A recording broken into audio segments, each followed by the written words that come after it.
Welcome to Caribbean Passport TV, your all-access guide to the sights, the sounds, and the flavors of the Caribbean and beyond. From the sun-kissed shores of Barbados to the rhythmic beats of our global neighbors, we are giving you front row seats to Carifesta 15, Caribbean Roots, Global Excellence. And that's not all. The magic does not stop there. We get an opportunity to connect with delegates and visitors from various countries, Ghana, Brazil, Cuba, and of course our Caribbean family as well. And we are going to also do something special for you.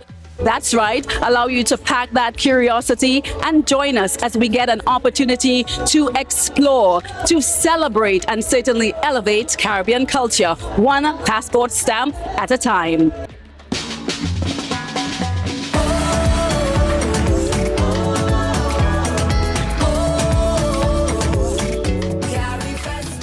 I want to welcome you all to Bridgetown. Let me hear you. Hello.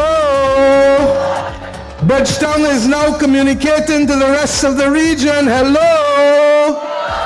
In 1981, I was just about 15 years old when Carifesta was first held in this country. I understood then what it meant to me and what it excited in my imagination for what are the possibilities of this Caribbean civilization. I understood then that we have a story to tell to the world. We have come together to create, to express, to work with each other. I want you to have a little piece of everything that the Caribbean has to offer. I would like all of the students who came in for the Prime Minister's Student Jamboree for Carifesta to stand so we in this country can give you a special welcome, because 50 and 60 and 70 years from now, you must tell the story of today to your children and grandchildren, and that is why we have made a special place for you to come. This Carifesta must also be about where we have come from and where we have gone to. All of this is also brought together by our food and our stories, and just simply our alignment together and making new friends and making new possibilities. This Carifesta must leave a legacy. The legacy in the minds of our young people.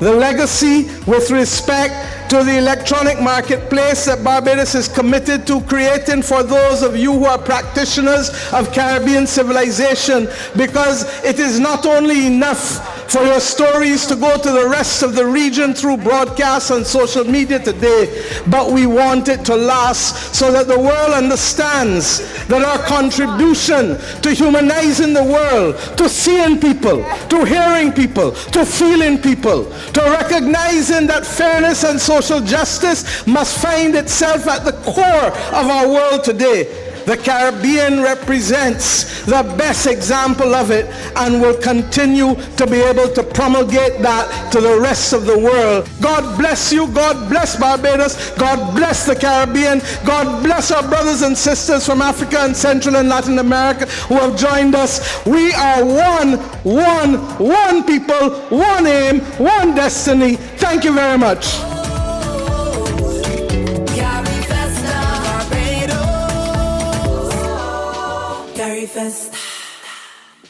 Such a powerful and inspiring message from the Prime Minister of Barbados, the Honorable Mia Mottley, right here at Carifesta 15. As we continue to enjoy and explore more of the highlights, we take in some more right here on Caribbean Passport TV.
was certainly an occasion to get things going, and it all slotted in well with the other great events that helped to bring the Caribbean to life. Indeed, African culture and history took center stage across the region during this year's Emancipation celebrations. Apart from commemorating the freedom of African slaves in the Caribbean in 1838, it was also a time for reflections and identity, self-pride, and social awareness.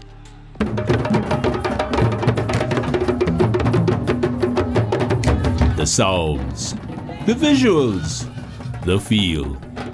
Welcome to another celebration of liberation and cultural expression known as Emancipation.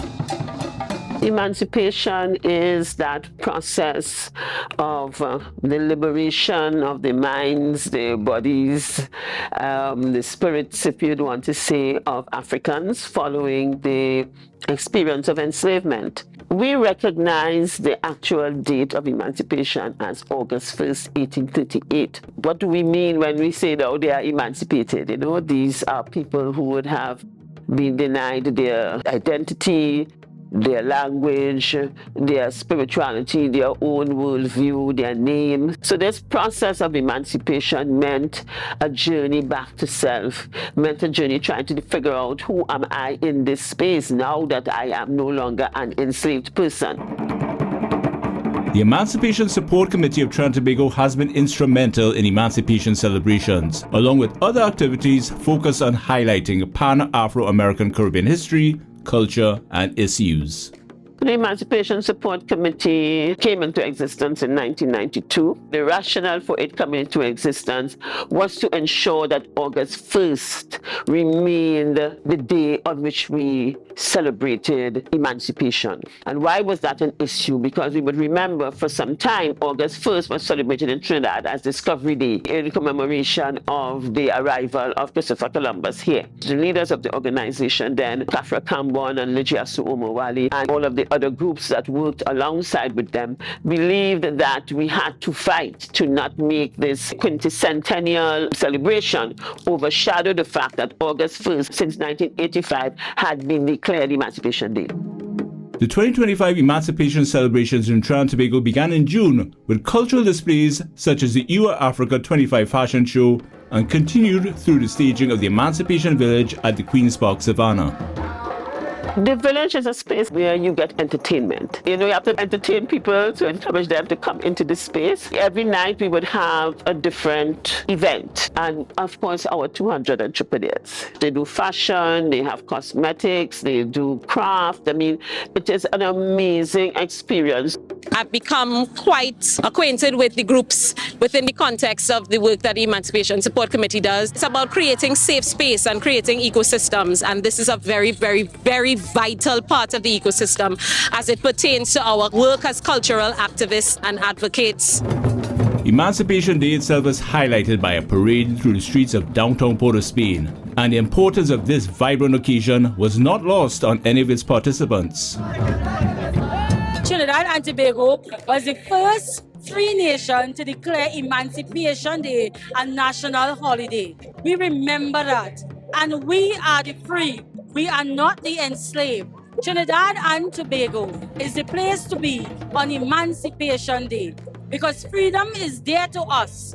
We remember our ancestors, but we live in freedom.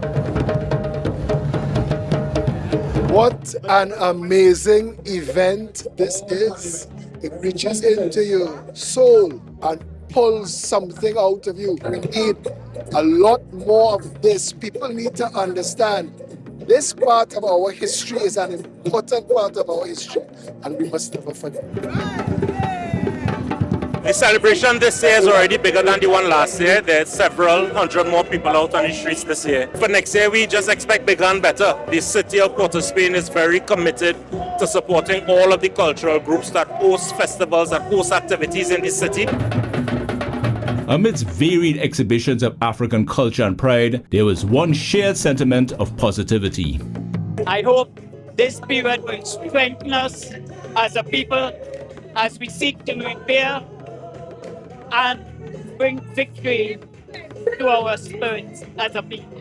Happy Emancipation Day. This is Afro Raymond, representing our ancestors from the past. We're in a festival of remembrance and joy, and we thank you, 2025. Welcome to Caribbean Passport, the one and only military-led academic training program, my lord. It's an academic program where the boys do their CXC subjects along with military training and sports and other activities. And we are partaking today in the Emancipation Day walk. This is something that we do on a yearly basis. We are here adorned in black and white, showing the prosperity as well as the toiling of our people when they would have come from Africa into the Caribbean. So we're here really celebrating our freedom in a Caribbean way, in the Trinidadian way. These are my children. I feel the need for them to be exposed to this so that the struggles that our ancestors would have gone through is not in vain. It would be for a purpose that it would live on so that they know what we are carrying on. It's wonderful. It also helps bring the people of Trinidad and Tobago together. People from different culture come and take part of it. You know, it shows a unity amongst the people, and it is wonderful. I will encourage anybody in all parts of the world, come and visit Trinidad for Emancipation Day. It all comes back to the village, where the craft stalls and cultural performances were the lifeblood of this community. It was refreshing to come over here and see people celebrating the culture. I saw the guys who were playing the band. I was telling my wife that, yeah, I can do this. And it was perfect. Like the real guys from Africa doing it. I honestly did not know much of slavery until I came here. So it really did not hit me so strongly until I came here. I went into the archives and read, it's actually possible but that my great-great-great-great-great-grandfather somewhere was taken here too, or a cousin somewhere. Opening the mind, the control of destiny, the essence of emancipation.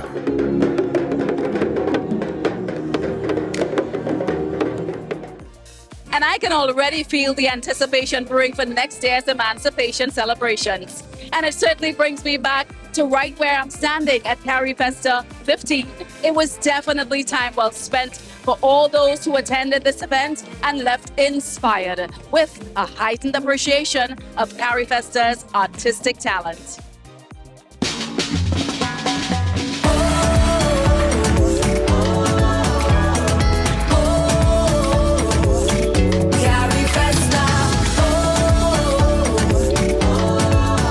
A perfect start was the ideal foundation upon which a succession of musical entertainers trod, while they delivered the goods and touches of their country's heritage to audiences who flocked to the opening concert, Jazz Night, and the Carifesta Village. Being a part of Carifesta for me and Carifesta itself is really an amazing thing. I think in the minds of the people and in the minds of the artists, we are one people. Even if the politics can't seem to bring us together as one block.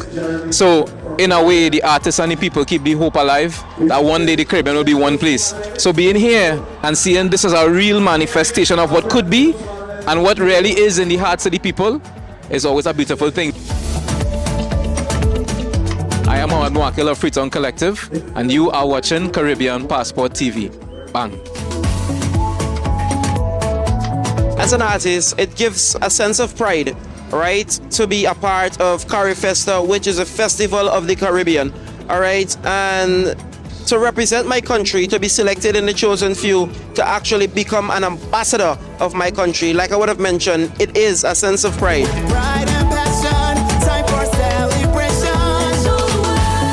What is going on, everybody? This is your boy Calvin Burnett. I am all the way from Guyana, the 592, the land of the mighty Kaichor, the land of oil, the land of the black water. And we're here in Barbados for Carifesta, and it is a great, great, great feeling. It's a great look. I can't wait to get on that stage to let every single body see what Guyana has to offer and let them know that, listen, we're one Caribbean, we got different spices, and we need to enjoy each other's thing. That's it. That's it. Oh yes, the Carifesta Village was the nexus of all things Caribbean creativity, eye-catching craft, and unique expressions in art, crescendoed into an exhibit of sizzling cloth design. I am Cheryl Whitehead. I am from Jamaica. My company is Divine Treasures. Divine Treasures is a company that makes authentic Jamaican-made products. We make handbags, sandals, clutches, jewelry, Here, Barrettes, I always say that I made from a pin to an anchor because I turn leather into anything that comes to my mind. We join hands in one big cultural explosion. The heartbeat of the drum, our rhythm in the sun. I'm here as part of the St. Kitts and Nevis delegation to Carifesta 15 here in beautiful Barbados. I would say so far it has been an exceptional experience for us. I think from day one when we had the Parade of Nations and the opening ceremony, I think we made a statement on the streets of Bridgetown, Barbados. We are so happy that Barbados has openly welcomed us very, very warmly, and we are delighted to be here. This is my first time in Barbados, and I was invited by the festival Carifesta, which I didn't know exists. And I'm from the Caribbean. When Candy called me, I was so excited because I'd never been here. And then it was very, very a special moment when I'm here for the first time representing upcycling and recycling and creating consciousness and helping everybody to understand that we need to be conscious. And I'm happy that everything was being great, the festival, the people, the fashion show, every vendor here, you did a great job.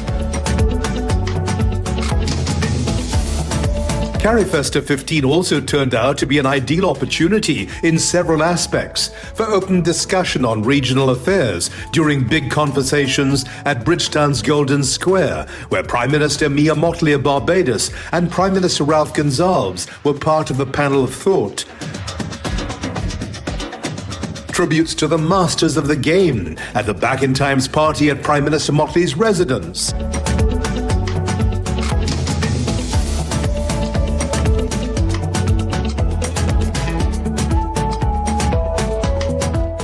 The up-and-coming artists having their day at the Youth Village.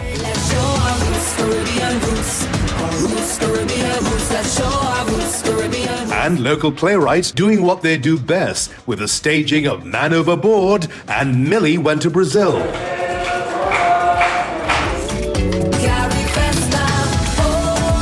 Revelry and joy, an unstoppable march of creative expression of Caribbean culture coming together as one.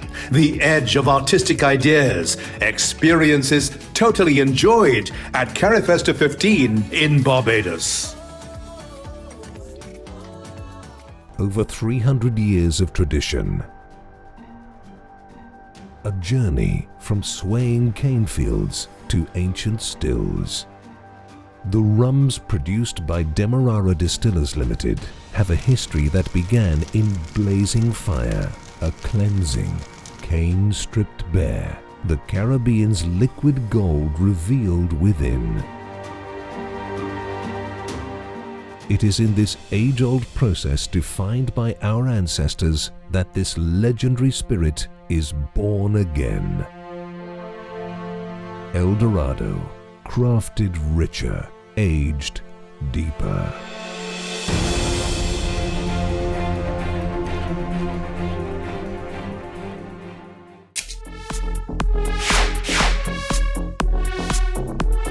Hello everyone, I'm Aiden St. Agath, and Caribbean Passport's tourism update kicks off in the US Virgin Islands, where Jennifer Matarangas King was nominated by Governor Albert Bryan Jr. to serve as the Department of Tourism Commissioner. Originally from St. Croix, she has enjoyed a 28-year career in public relations, government affairs, and strategic leadership, particularly at the telecommunications provider formerly known as VIA, now One Communications. Meanwhile, the island of St. Thomas is about to enjoy even greater accessibility thanks to Southwest Airlines, which will be launching 2 new routes from Orlando and Baltimore starting in February 2026. All eyes continue to be on Barbados, site of the 2025 State of the Tourism Industry Conference, from September 30th to October 3rd. Sports, wellness, and health tourism will be discussed in detail, and there will also be sessions devoted to regional air travel, hotel labor reform, and cruise diversification. Meanwhile, this year's Regional Tourism Youth Congress will focus on social entrepreneurship, regenerative tourism, and youth-led destination branding. If your interests lie within the tourism world, you certainly don't want to miss this one. Once again, I'm Aiden St. Agath, and until the next Caribbean Passport tourism update, happy travels!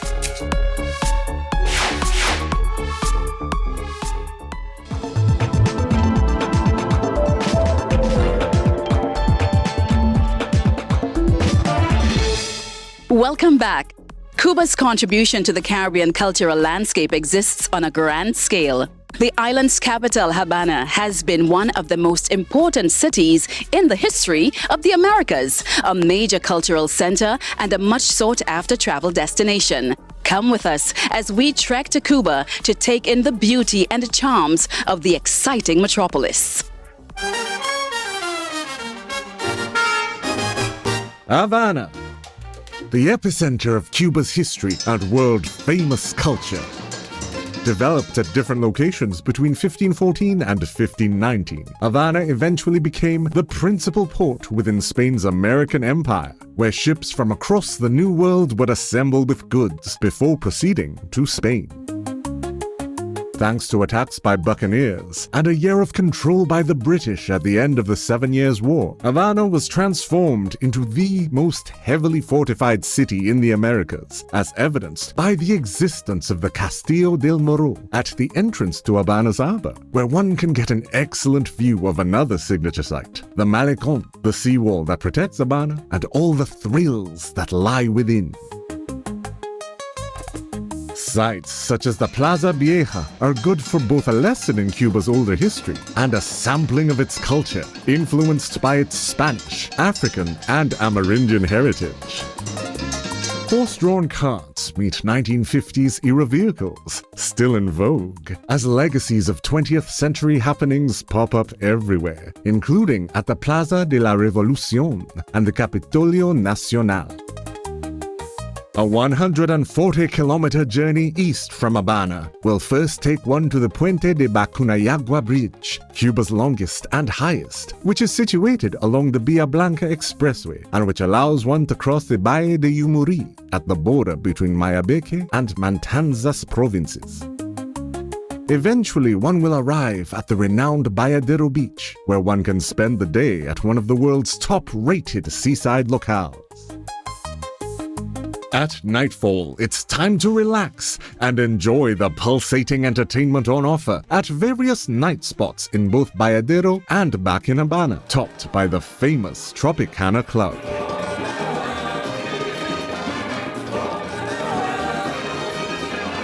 Havana, a cradle of culture and history that continues to make its mark as a global travel destination.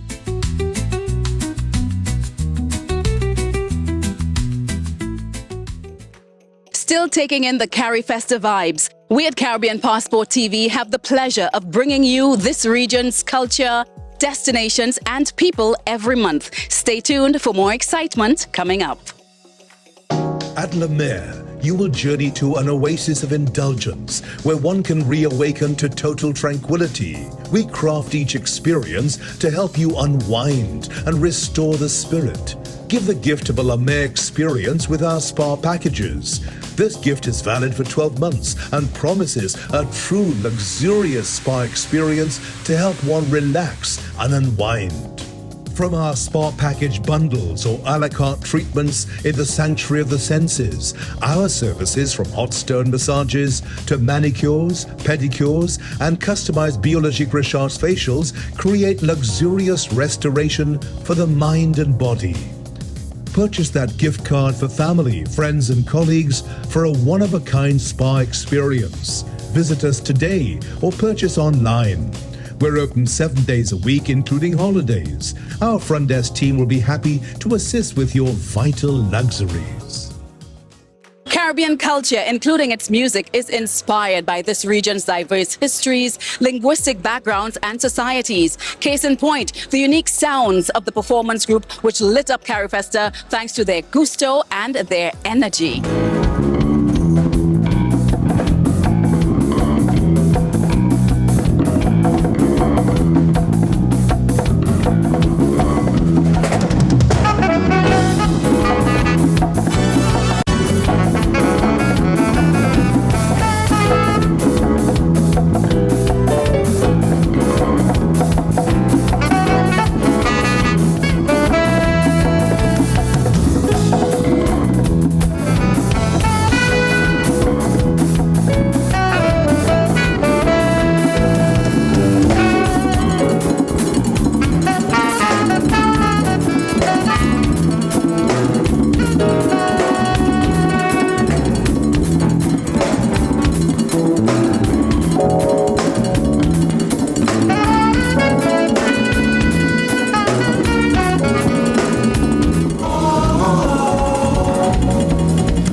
Yet another example of the Caribbean musical talent on full display. Once again, I'm Tamara Williams. Myself and the rest of the Caribbean Passport TV crew totally enjoyed ourselves at Carifesta 15. And it's my pleasure to let you know that we have even more thrilling events and adventures on upcoming episodes on Caribbean Passport TV. So until next time, see you soon. Bye-bye.